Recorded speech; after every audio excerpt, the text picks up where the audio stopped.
ایک لڑکی حجاب پہننا چاہ رہی ہے تو یہ اس کی لبرٹی، اس کو اس کی اجازت ہونی چاہیے. لیکن دوسری طرف وہی لڑکی اگر حجاب اتارنا چاہ رہی ہے تو اس میں بھی کوئی مذہب رکاوٹ نہیں بن سکتا، یا کوئی حکومت رکاوٹ نہیں بن سکتی، یا کوئی خدا رکاوٹ نہیں بن سکتا. اسے کیا اختیار کرنا ہے یہ اس کی اپنی لبرٹی ہے، یہ اس کی اپنی فریڈم ہے. وہ جو چاہے گا وہ کرے گا، جو چاہے گی وہ کرے گی. تو یہ ہے لبرلزم، جہاں پہ اپنی خواہشات کو، اپنے ڈیزائرز کو اولین درجہ دیا جاتا ہے، اور دین کے بس انہی چیزوں کو اختیار کیا جاتا ہے جس سے اپنی خواہشات نہ ٹکرا رہی ہو.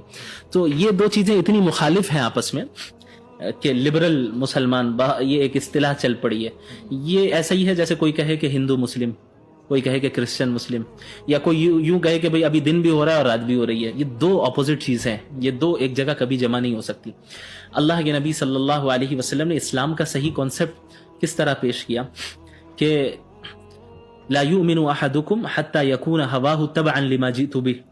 تم میں سے کوئی اس وقت تک مومن ہو نہیں سکتا جب تک کہ اس کی خواہشات میری شریعت کے تابع نہ ہو جائے. یعنی ایک طرف لبرلزم ہے جو یہ کہتا ہے کہ آپ کی جو خواہش ہے آپ وہ کریں، یہ کوئی غلط بات نہیں ہے. دوسری طرف اسلام ہے، وہ کہتا ہے آپ انہی خواہشات پہ عمل کر سکتے ہیں جو کہ جائز ہیں. باقی وہ خواہشات جو اسلام سے اور شریعت سے ٹکرا رہے ہیں ان خواہشات پر آپ عمل نہیں کر سکتے، بلکہ آپ کو وہاں اپنے آپ کو اللہ کے حوالے کرنا ہوگا، سرنڈر کرنا ہوگا. اور مسلم کہتے ہی ہیں اسے جو اپنے آپ کو زندگی کے ہر پہلو میں اللہ کے حوالے کر دے، سرنڈر کر دے.